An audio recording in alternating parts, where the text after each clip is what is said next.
Hey there, welcome back to the Dodge 68 RFE rebuild series.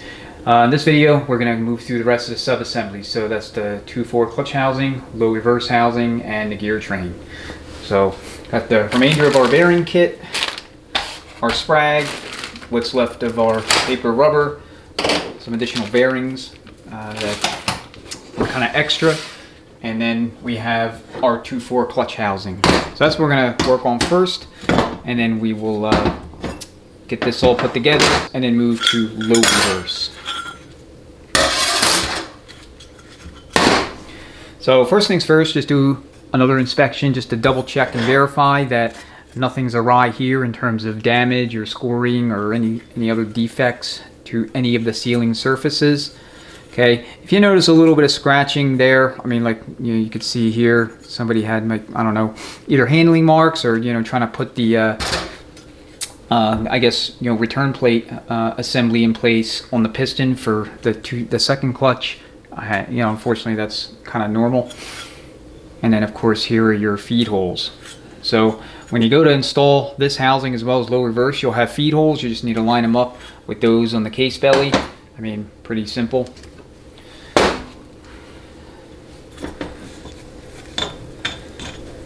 So we'll go ahead and install our pistons and then our clutch packs.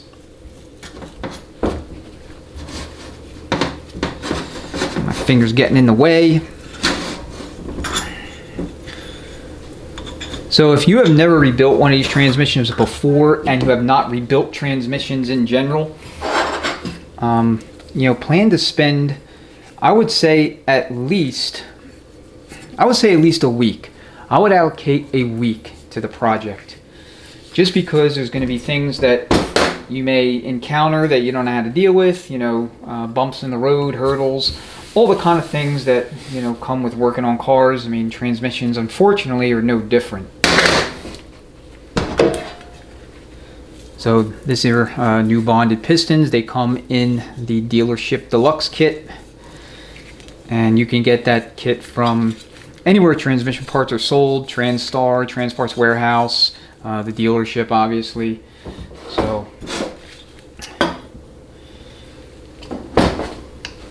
So these pistons, pretty much all of them, require at least some persuasion to get into where they live.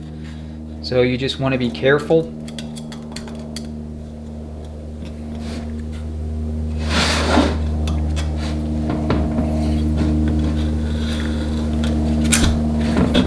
So what I do is I will push on one side to get it, collapse the lip seal surface, while I have a little bit of gap for my lip seal tool to collapse it in so that I can get it at least to the next step, and then kind of do the same thing.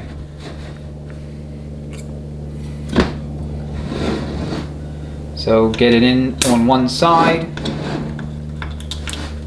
Just be careful.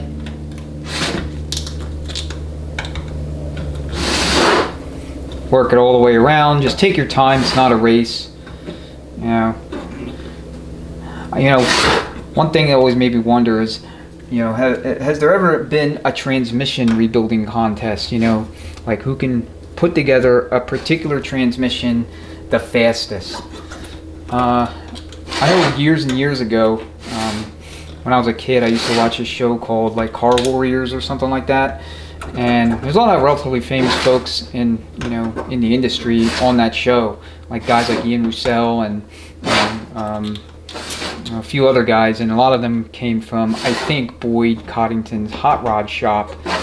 And they would literally take two kind of junk cars, come up with a build plan for them, and build them as fast as humanly possible. And so typical turnaround time for an entire car from start to finish was, at least as presented, something like 48 or 72 hours. And I always thought that was interesting. I mean, whether they worked or not in the long run is anyone's guess, but it was still a neat concept. So anyway, I'm blabbing along trying to take up the awkward silence that otherwise, would be present because I'm fumbling around with this stupid piston. Alright. So, what you have to do is compress this thing so that you can seat your snap ring. So we got all of our materials here. I should have laid them out sooner. So here's second clutch. This is fourth clutch. And then you have a steel module. So again, I apologize for the disorganization here. So this is the steel module and the backing plate for fourth clutch. And then you have the steel module and backing plate for second clutch. And I know there's a steel right over here. Gotta grab it.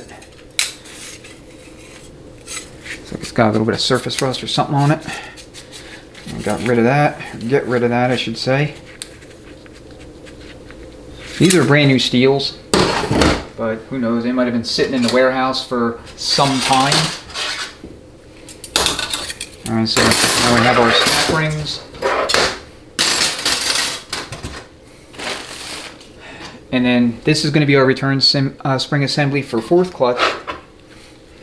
And that small snap ring is the snap ring that retains the fourth clutch piston and return spring assembly. So that was a little crude handling all those parts. My bad. I was not fully prepared before I started rolling. Just double check your assembly, make sure there's nothing wrong with it. And this has to be installed on the press.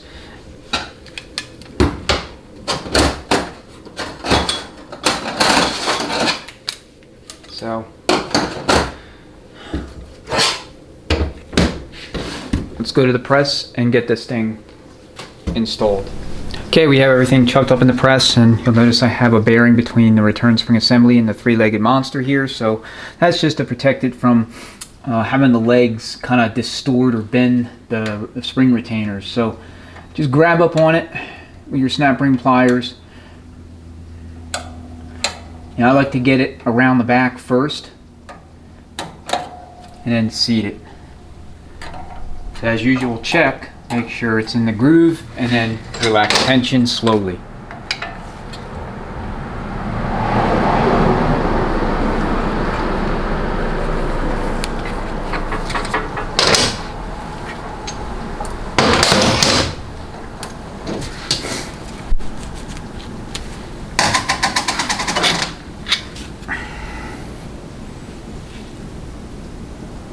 Looks good. So now we got to do more or less the same thing, but with the second clutch piston.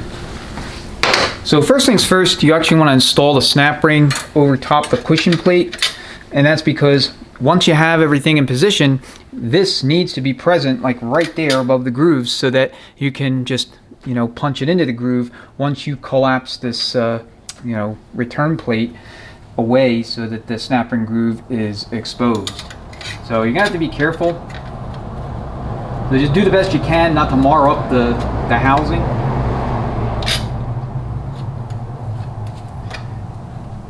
Just get it over the best you can.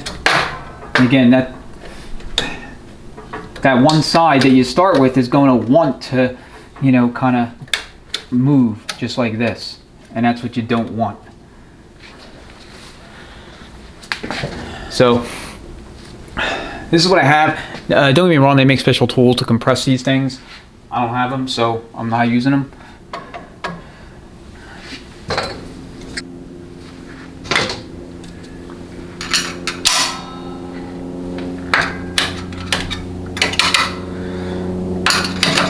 Okay, it appears to be in, so let's release tension.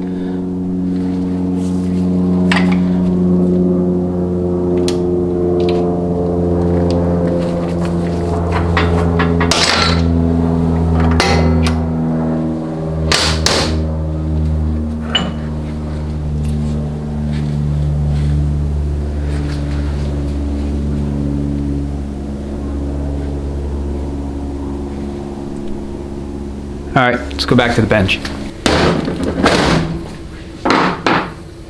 It's another look at that bearing. This is the old bearing from the same transmission, so you keep it around as a press tool. I mean, the only disadvantage of using one of them like that is if you have to manipulate the, you know, the compressor or whatever, the bearing will rotate and the whole thing will turn. All right, so here are the new steels. I think I had the old steels on the bench just a minute ago. That's my bad. Again, not prepared as I should be. So 3 frictions, 3 steels, and your backing plate.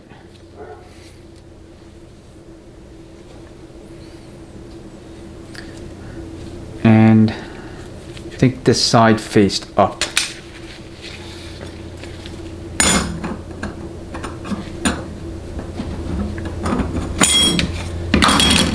It's late in the day, Sunday afternoon. I'm a little behind, so I'm trying to play catch up. Normally I don't work Sundays. I try to keep the weekends to myself so that I can do other things beyond transmission work, but you know how it is. You get a little behind and you don't want to be under the gun during the week. I mean, that's kind of the worst time, so. All right. So, obviously the clutch pack itself splines onto the transmission. So when you go to install it, you're going to have this wide cutout. Okay, that's going to be, I think, roughly at the 6 o'clock position. And then friction steel, 4 Warner. I think these are high energies, I think. And then it just sits in there like that. And then you have your bleeder orifices here.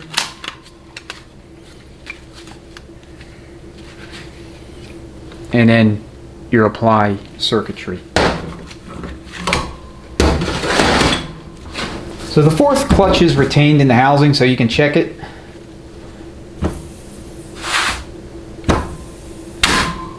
And it's a very efficient clutch.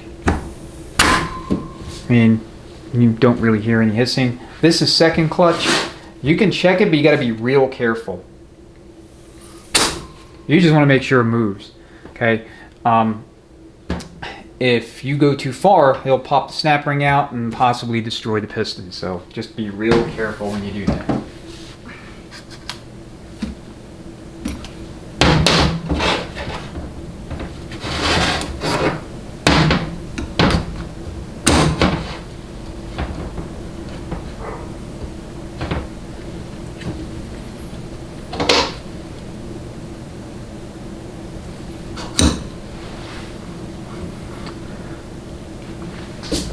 All right, let me reposition this camera a little bit so you can kind of see the indicator a bit better, and then we'll go ahead and put air in the 4th clutch feed and make our check.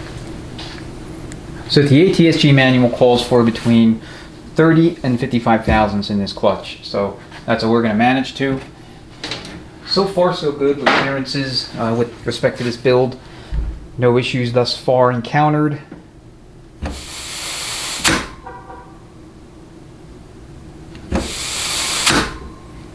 So about 30, maybe 40 psi of air is all you really need. It was like 41 thousandths. Of course I forget as soon as I walk away from it. Yeah.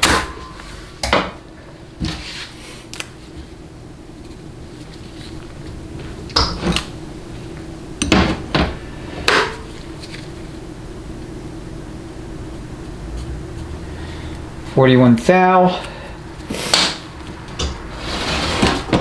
Keep forgetting I gotta make sure that you guys can see the indicator and see what's going on. It would be kind of pointless if you couldn't. Oops.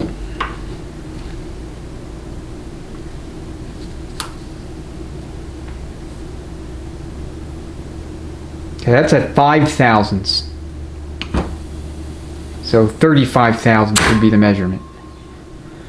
Bring it back to 5. 40 thou. 40 thou. Okay, I'm going to call that 40 thousandths. That's consistent with what we had over here.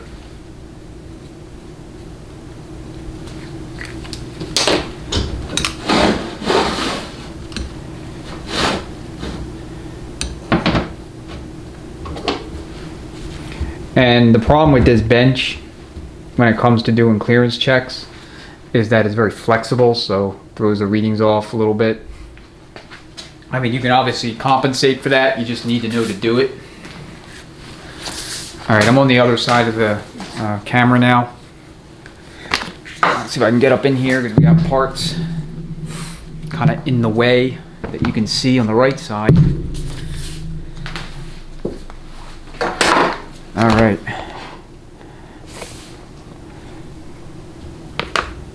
Alright, we're going to go start at 5 thou again because I can't avoid putting weight on the table.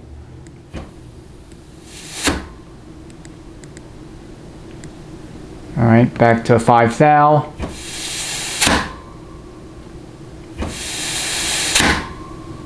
So it's like 45, 46 thousandths.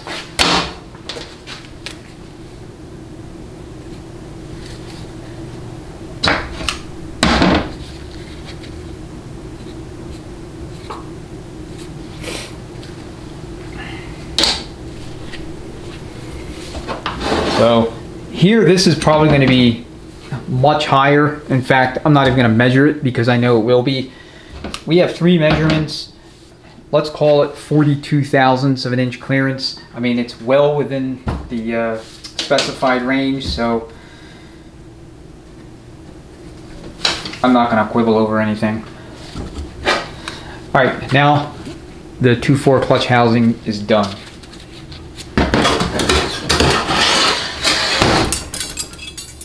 So here's second clutch. And then this is the snap ring for second clutch, the clutch pack itself.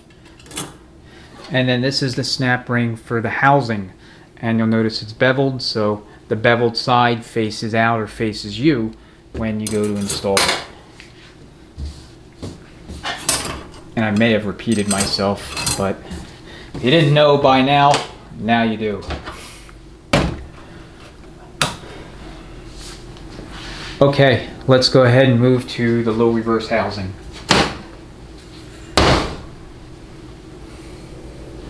So we got housing itself, our clutch, the backing plate, Vilville plate, and our piston. We also have our rear sprag assembly.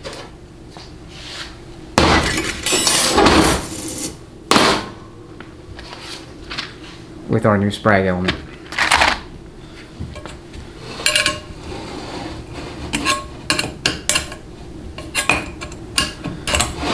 Come on, get up out of here. So this is going to be the clutch snap ring. This is selective, however, the ATSG does not have any more information beyond that, the fact that it's selective. Like there is no information on what the different thicknesses are or even where to get them. I tried to order different thicknesses when I was buying the parts, and TransStar said that they could not, they could not locate them, they could not get them, and maybe NAPRO or somebody has them, I don't know. But it's odd that there's no information. The one thing I didn't do, I should have, is ask the parts guy at the Chrysler dealership when I was buying that RTV. So it would have made too much sense for me to ask at that time. And if you've been watching my channel long enough, you know that that's not my general approach to doing things. If it makes too much sense, I will not do it. So, is what it is.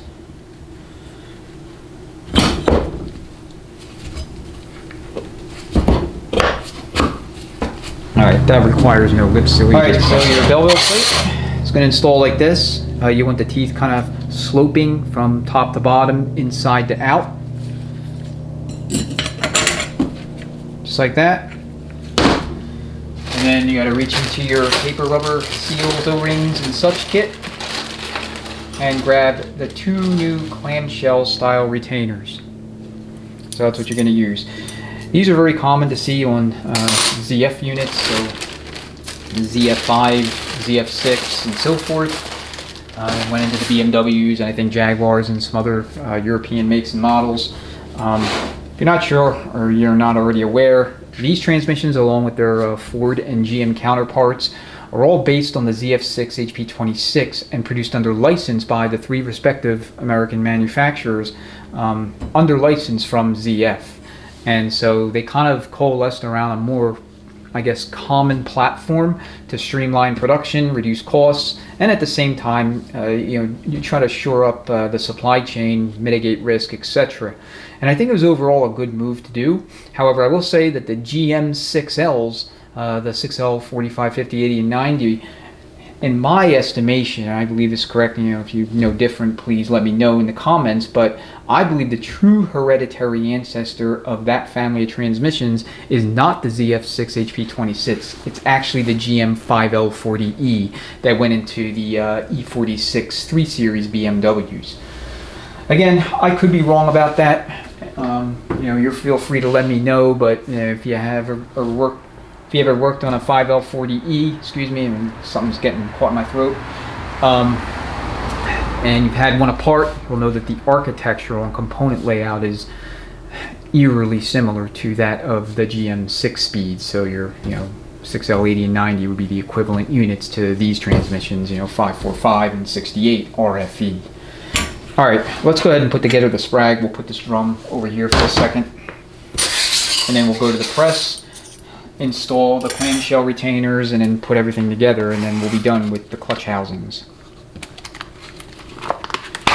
So this is a Borg Warner sprag. It's part number 50309AM OEM. This is what the factory uses.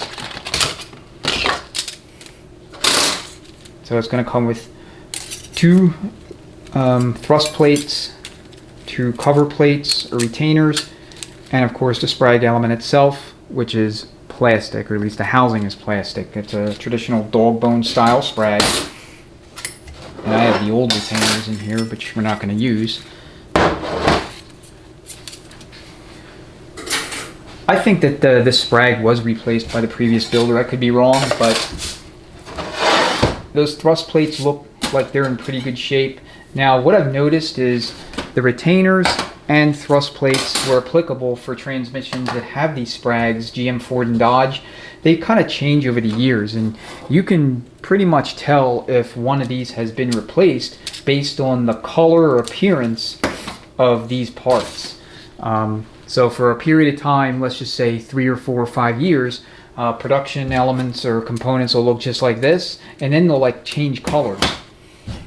So I guess it's a good way to tell which is which, or differentiate between the what is new and what is not from a period point of view.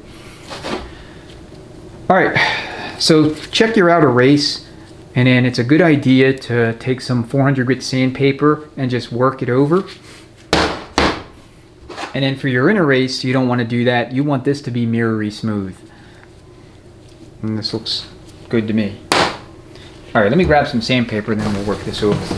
So 400 grit is my preference. I ended up with some emery cloth. Just go in, work it all the way around. Make numerous passes as you need to. What you want is to reintroduce the cross hatching that was here from when this part was new.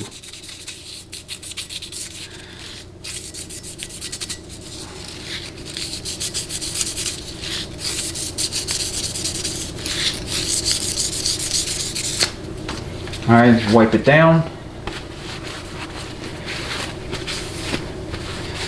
All right, like I said, this outer race is in actually really good shape. So not a whole lot of, freshening up. So sprag rotation is such that this will freewheel clockwise and lock counterclockwise when you're holding the inner element. Okay, so this side's going to face up, face you. So put a thrust plate, and then put the sprag element, your retainer, and we'll have to see if I get this right or not on the first go round.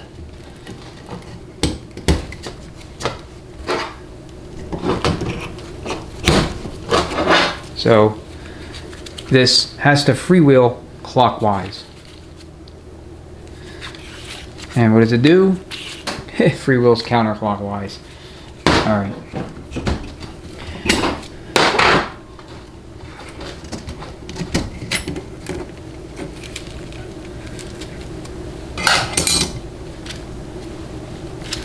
So this was backwards, and you can kind of see the dog bones crest is a little bit biased to the right. So now it's biased to the left.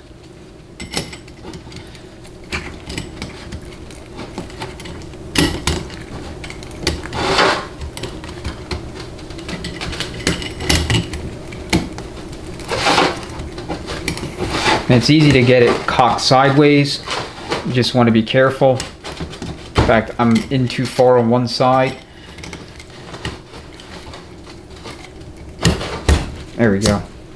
So we got interior thrust plate, interior retainer, exterior retainer, exterior thrust plate.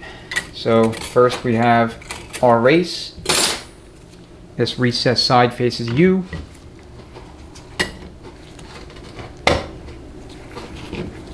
And it installs counterclockwise because this will rotate clockwise.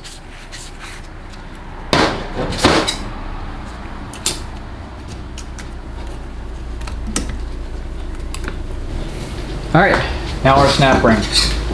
So let's get it into the groove. And you gotta watch when you're wearing gloves. Snap ring will be awfully tempted to snatch the glove, and next thing you know, the glove's all ripped and torn, pieces of it in the assembly. Ask me how I know. So that's the back side of it. This is the side that faces you, faces up inside the drum. Alright. I'm going to situate this in the press, and we'll go ahead and install the clamshell retainers, and then put the clutch pack in, check clearance, and then put our sprag in, and then that'll be it for the low reverse housing. Okay, now that you have space for your clamshell retainers, just go ahead and slide them in. Make sure they're in the groove. They go like this.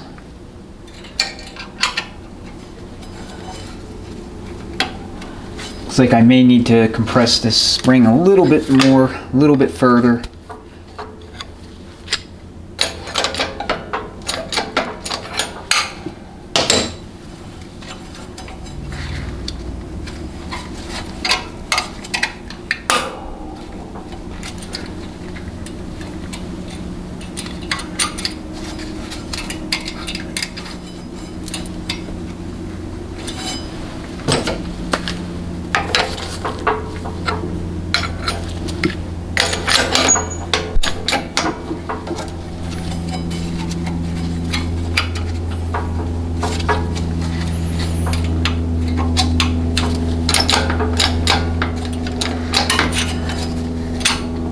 Okay, there we go. So once they're engaged and you're good, go ahead and slowly release tension on the press. I'm going to actually retain them in place so they don't come out.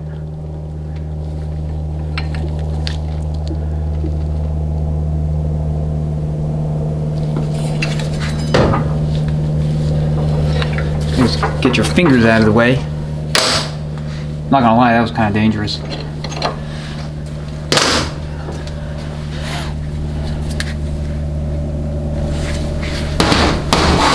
So I did make a change relative to what you just saw, and I decided to orient the parting line between the two clamshell halves so that they were on a tooth, or a tongue, if you will, on this Belleville plate.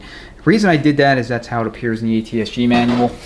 Again, I don't know if that's super critical or not, but that's how I wanted to do it. So here's your clutch pack, total of 14 discs, interior and exterior. So you're going to start with an exterior spline disc, and then you're just going to alternate interior exterior until you run out of them.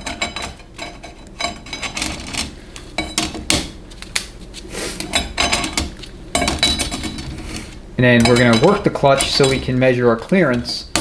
And then from there, we'll go ahead and install the sprag and then put everything back in and be done with it.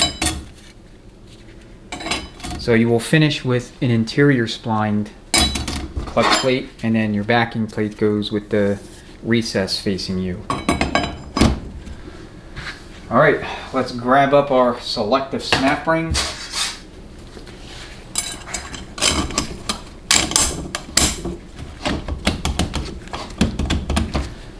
We'll work the clutch. You got a feed hole right here.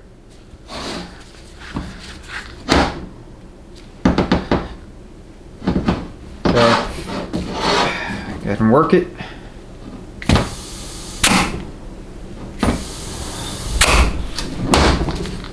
You always want to work clutch packs before you actually take any clearance measurements, just to get them loose and get them, you know, kind of, I don't know, working and settled. So dial indicator is not set. The hole here. I don't want to measure at the gap, or the, you know, where the two ends of the snap ring are, because I know that that's not going to give me an accurate measurement.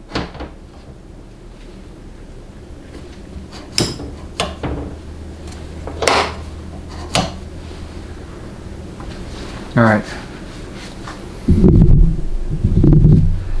Would help if you could see the indicator.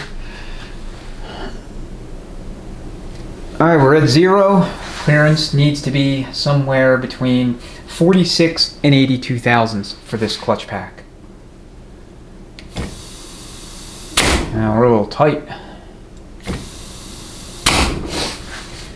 That was only 42 thousandths.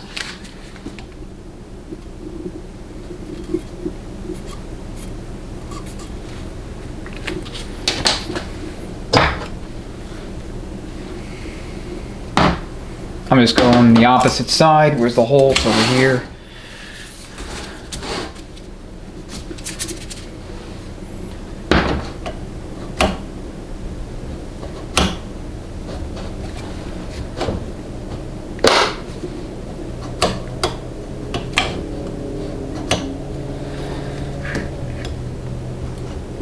I don't know if I was actually on the plate fully.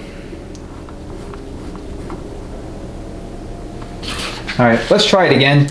I might have not been fully down on that plunger.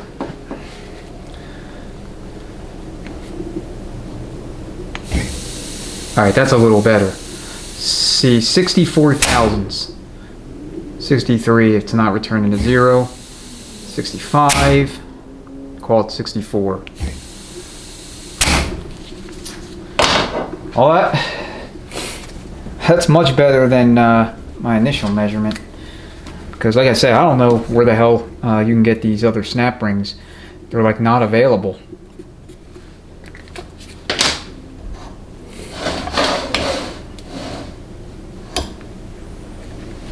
And I'll go 180 out. Gotta find the hole. There it is.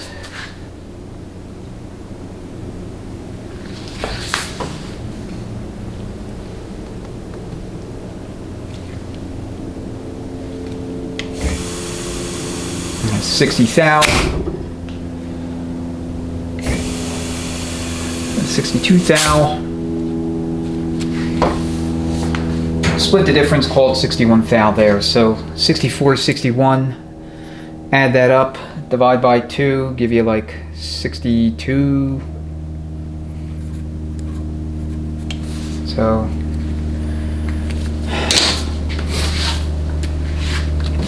I'm gonna call it. I'll call it 63 thousandths. So kind of splitting the difference. I'm doing very hasty math. I'm not a math major, obviously. Doesn't matter. We have our clearance as we need it to be. I need a pick for this. Get it into that snap ring.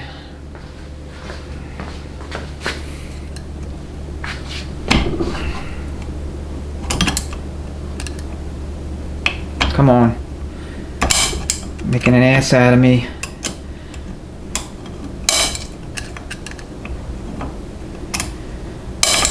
Jesus Christ. Pick and a screwdriver has to be used to get this damn snap ring out.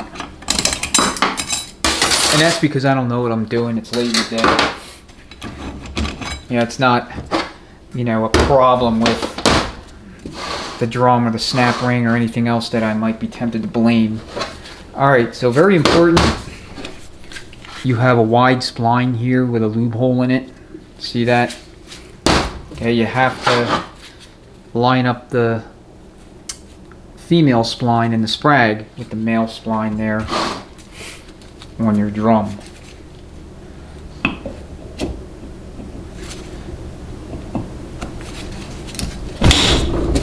There we go.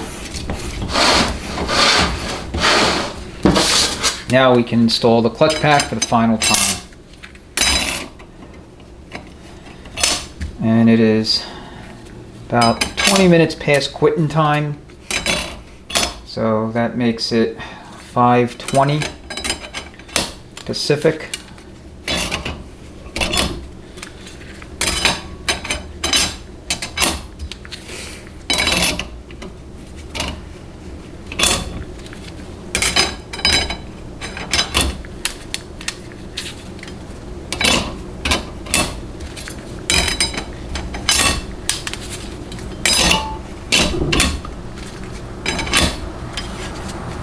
Okay, last disc, backing plate,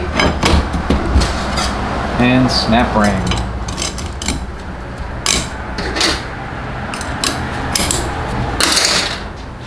Alright, low reverse clutch housing is all done. Everything works with it. I used about 30 psi of air, that's what I'm going to estimate. Works good. Okay, now we're ready to move on to the gear train.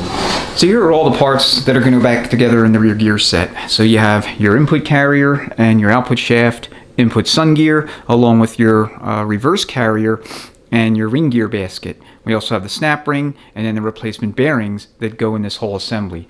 I'm also using the extension housing to kind of facilitate the assembly of all these parts.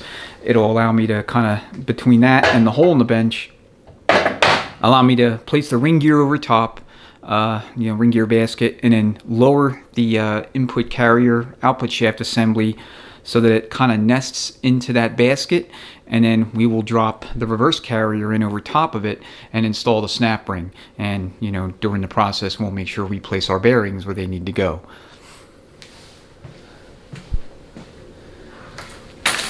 Alright, so we have two bearings here. Here are the dimensions. They're going to go here and here respectively, and this is the orientation for both of them, and then this is our input sun gear bearing. Goes right here. So like with any other Torrington bearings or roller bearings, you want to soak these in transmission fluid before you put them in, before you install them. So we're just going to dip these in ATF plus 4. Let them soak in for like a few minutes or so, and then we'll go ahead and proceed. Alright, so you don't need this bearing in place. You can put that on once you're ready to install the whole assembly into the case for the final time. So first, go ahead and position your ring gear basket. Just make sure it's, centered over the, this portion of the extension housing. And then go ahead and install your input carrier / output shaft assembly. Just be real careful, you obviously don't want to drop it.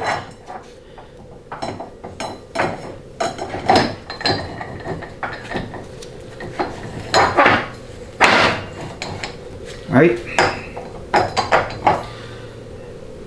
Now we need one bearing from the little bucket here, because we need to put that here in place of this one.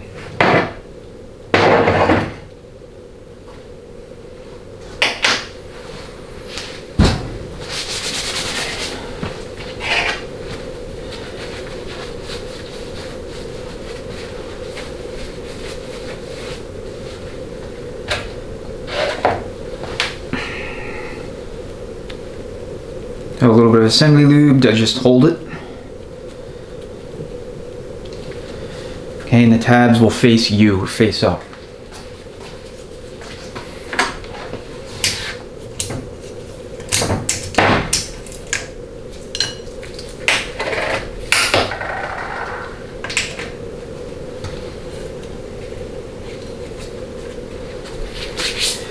Alright, then we're also going to grab our sun gear bearing and we're going to swap that out as well.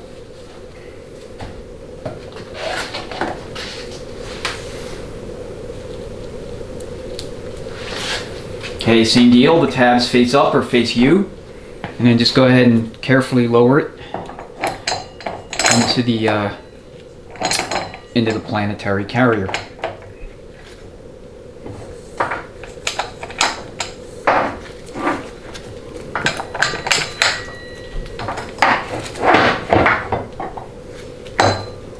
Alright, make sure it seats.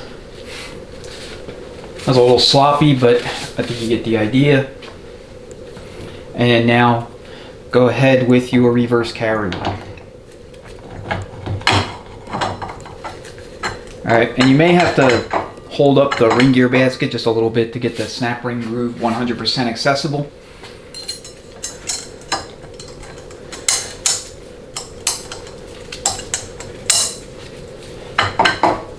Alright, check it all the way around. Make sure it's fully installed. You obviously don't want any mishaps when you're putting this thing back in. So you have one bearing left, and that is the bearing that goes on the very back of the output shaft flange there. So that is sub-assemblies. Now we're ready to go ahead and install all of these main sub-assemblies into the case and or onto the case and complete the rebuild. So go ahead and continue to the next video in this series, and thank you so much for watching.